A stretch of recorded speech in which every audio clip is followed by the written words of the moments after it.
My mum grew up thinking that her mum was actually her sister. So when my mum did find out that her sister was actually her mum, just the relationship they had was ridiculous, because obviously you share everything with your siblings. She knows the ins and outs of your life, and I think that just builds a really strong relationship.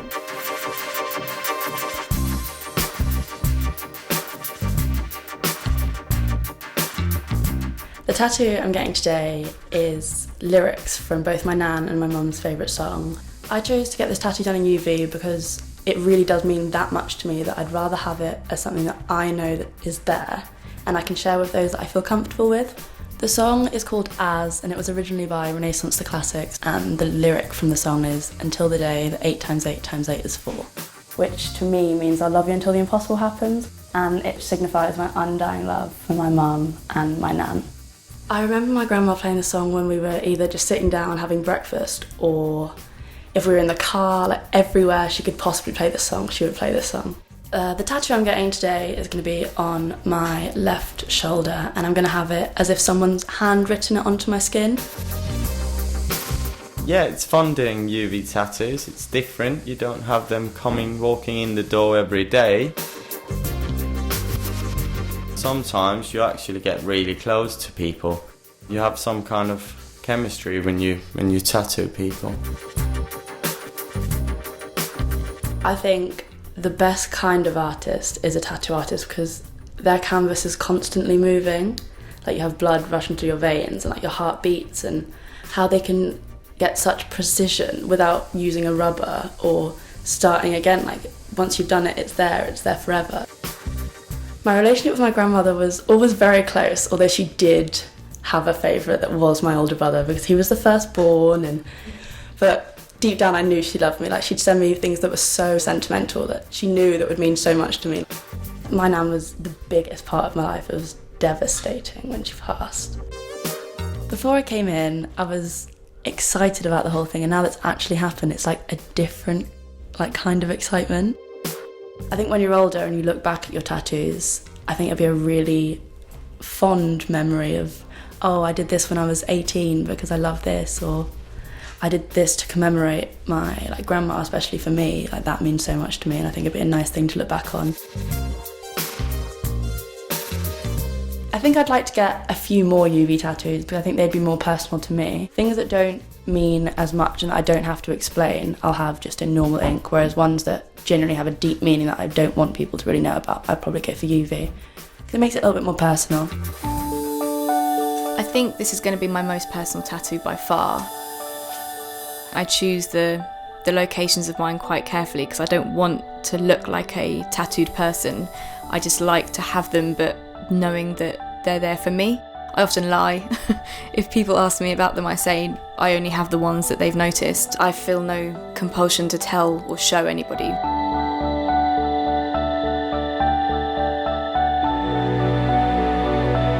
Getting a portrait tattoo of my dad, it's a tribute to my father, who's just my absolute role model. He's helped me through so much and he's always been there for me. So something like that. Okay. Yep. Yeah, all right. that's great. Cool. It's also half just a dedication to him and showing him how much he means to me and how important he is to me, that I want his photo drawn on me forever. I've been interested in tattoos for a long time, and I've just heard Edgar's name multiple times on reviews on the internet, through photos, and he's got the biggest waiting list that I've ever come across when trying to get tattooed. It took me nearly a year to get this. So, that speaks for itself.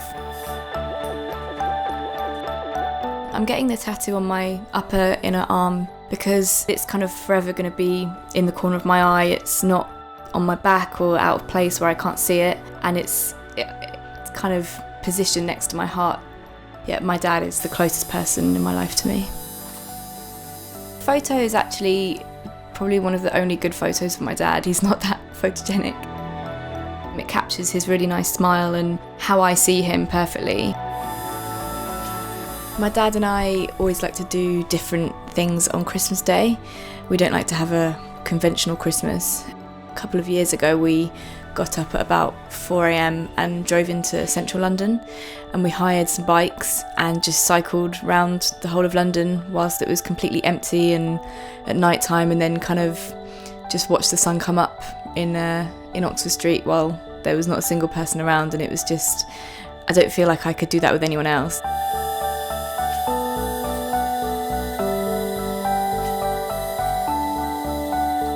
I worked hard, it was a very hard one, but I think I managed to make it look exactly like it was in the photo. I would love to see the reaction of her dad as well.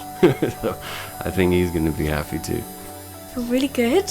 I can't wait to just kind of get home and have a proper look at it myself, because obviously it's been quite a busy afternoon, but I think it will really kind of sink in how special it is when I can kind of see it just on my own and in my own settings. But I mean, from what I can see at the moment, it's just perfect, it's flawless. I mean, Edgar is just so talented, and I wouldn't have wanted anybody else to have done it besides him, and I'm elated. I just kind of want to just see it in my own space now, just to be able to take it in properly.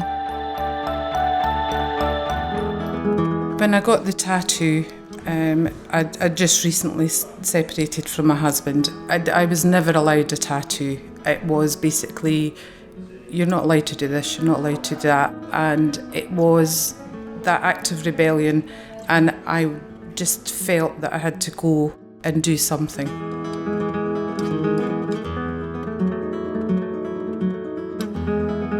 I went straight to a tattoo shop.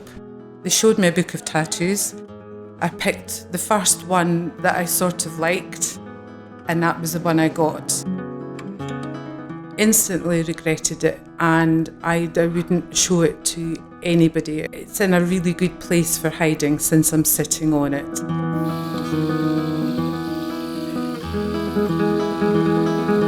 The idea of a cover-up for me is to put a prettier picture on top of something that's ugly. Every time I see it, it's a reminder of that time, and I don't now want to be reminded of it, which is why I'm having it covered. The tattoo that I'm getting is a poppy. I absolutely love poppies. I really do believe that if you kind of have got a meaning behind the tattoo and the tattoo is quite well done, you don't get bored of it. Sometimes you really kind of see people very happy to get rid of something that they dislike, so it's kind of, that is quite a good kick.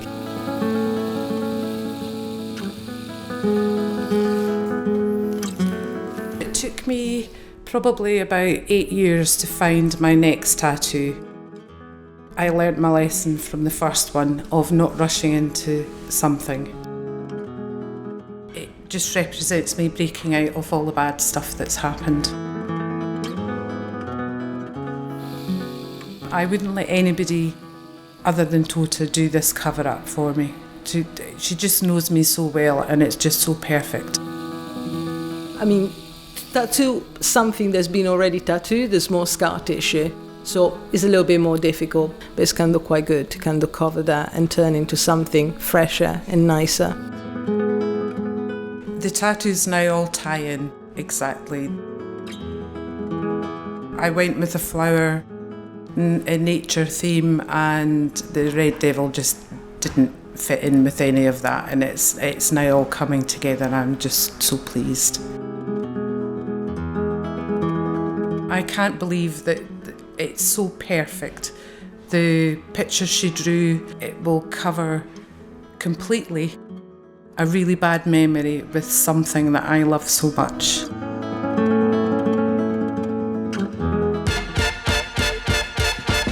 The first tattoo I got on myself was Martin Luther King and Malcolm X, and it went on from there. Nat King Cole, which is there. And I'm very fond of Marvin Gaye. I'm a big Marvin Gaye fan. It's about the inspiration and what they stood for. The kind of mark they've left on me as an individual.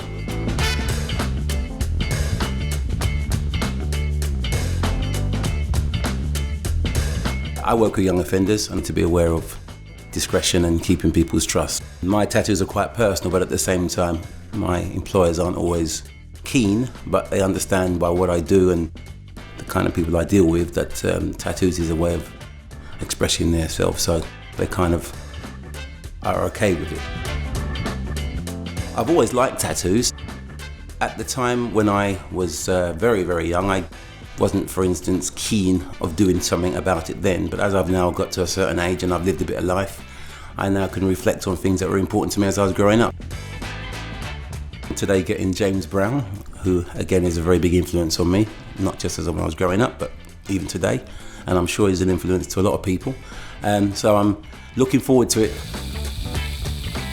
Tony brought us a picture in, did a small amount of research to find a picture that works with what he's got. The only other challenge doing a tattoo like that, apart from the positioning, is the stretch of the skin, again in different places on your body. Without obviously tattooing or being a tattooist, a lot of people don't realise that the skin stretches in different ways in different parts of the body. A large percentage of his tattoos are portraits. He was quite heavily tattooed and he just wanted to continue on a theme that he's got, which is particular to himself. My concept is to have my whole torso done. I'm at least, if not 85% there. There was a time I was coming every week. One thing I can say in James's favour, he's very honest with me. If something he thinks won't work or something he thinks, just won't look good, he's not afraid to tell you, and I respect that, and I think that's very important. The lower back and the dreaded ribs are very, very, very tender.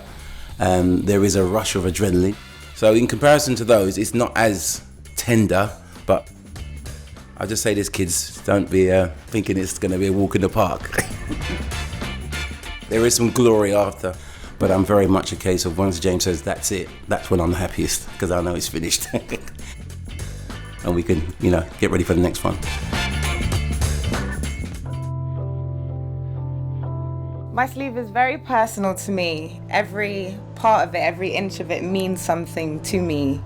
And every time I look at it, it reminds me to be positive, to remember the people that I love who loved me, and has finalised my bond with my dad.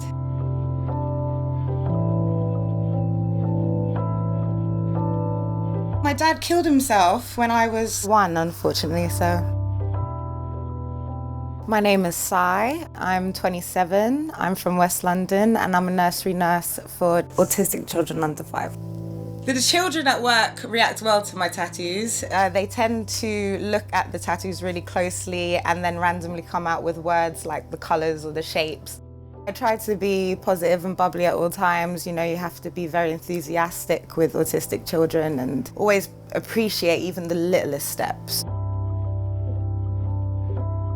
I built up my sleeve over the years by basically focusing on my dad's grave, because I spent most of my life visiting his grave every Sunday. Today I'm getting a red rose. Putting the rose at the top of the sleeve makes it solely about Dad and in memory of him, really.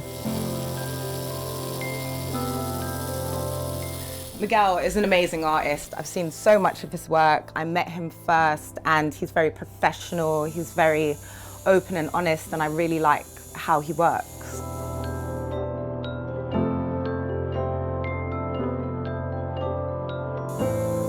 I think the most difficult part in this tattoo basically is tattooed next to the breast, because the skin is completely different, it's a more sensitive part, so she moves a little bit more and takes more time. The tattoo got really painful, and actually on my boob, which I did not think was going to be painful because it's quite a fleshy area, But yeah, it was quite painful there. I was like, wow. I had to go through my own emotions and exceptions when I was young, so once I felt really comfortable with life and my relationship with my dad, that's when I started putting it on my body, because I wanted him to be remembered.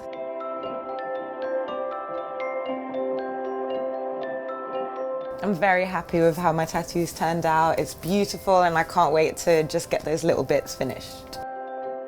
The sleeve is like a photo album of my life. I've added bits and bobs from memories, from people that have made a big impact on my life. It represents my family, the people that I love, and myself.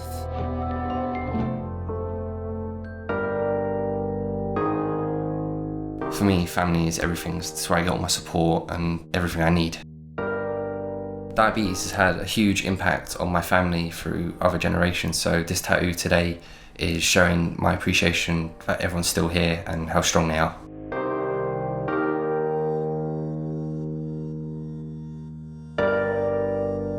My name is Stuart Farry. I'm 21 and I'm actually from Essex, Colchester, but I live in London. I'm a manager at a sports centre. Health and fitness for me is massively important. I've always made sure I'm healthy, I'm fit, and I don't let nothing stop that. I have to be tested for type 1 diabetes very regular, approximately 6 months to a year, because it's so hereditary in my family. If I do develop diabetes at one stage of my life, this tattoo will always remind me to never give up. The tattoo I'm getting today is the symbol for diabetes, and I'm having the number 1 in the very centre. It's type 1 all my family members have got or suffered from, and they're all number 1 in my life, so I just want to show my appreciation. And then around it I'm having never give up, because all my family just won't give up on it. I'm planning to get it on my stomach, is where my dad would inject himself. I chose to get the UV tattoo as my family are very protective about the fight we have. I've been coming to West London for about 3.5 years now, and throughout the years I've had about 30% of my body tattooed. Slav has done most of the tattoos. I have some of the best pieces on my body, and I feel he's just such a good artist and I get along with him really well. Start off the outline, then we do the writing and start filling in. And then hopefully you're not gonna cry or pass out.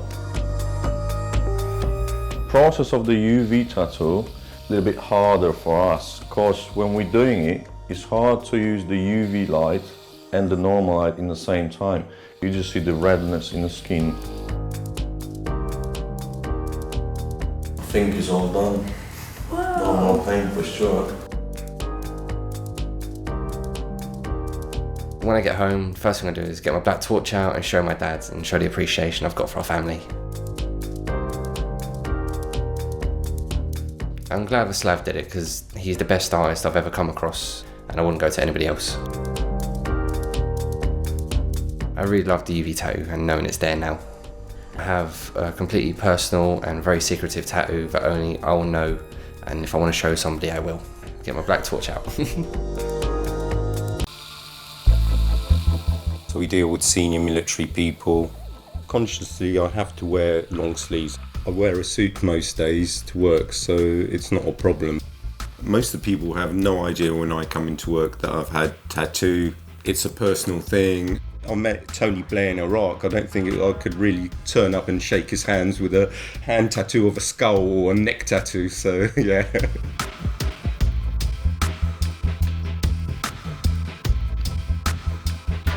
I'm a director of defence for a big American company. We supply camps, infrastructure to all places like Iraq, Afghanistan. I've spent a lot of time in sunny Iraq when we were doing work for the military out there, sitting in a bomb shelter whilst the bombs and mortars were coming in. I think the worst day that we had was when we had 29 mortars within 20 minutes. I couldn't turn up to a meeting with someone with my tattoo showing because of the people that I deal with. Even though it's accepted a lot more, it's not accepted, particularly not at my level. And by the way, my parents don't know I've got any tattoos. What I'm getting today is a samurai, and the reason I'm getting it is on the other side of my chest currently, I've got a geisha girl with a skull. So when she takes her face off, you can see basically a skull. So this is really the opposite to it. There's no deep meaning behind it. There's no deep-rooted meaning. This isn't Miami Ink where people start crying about the reason because it's a family tattoo or, something like that. It's merely I enjoy having tattoos. Miguel's a brilliant artist, and I just wanted something to sort of match what I've got on the other side of my chest. I started getting tattooed about 6 years ago. And I sort of met Miguel and he said, what would you like to do? And I said, I like to do my daughter's name on my arm. So he did my daughter's name with the rose, and I thought, wow, that's a really good piece of art. After that, I was addicted. So I guess you could say that at least I've made my decision late in the day. So unlike people that usually have them very young and then they regret them, I don't regret mine. Next piece I would like is a back piece, I think, and that would be an eagle on my back. It sounds almost snobby, but I don't like when it's too covered, to be quite honest. I like a bit of flesh. When I'm 60 and I'm completely covered by Miguel, then I might say something different.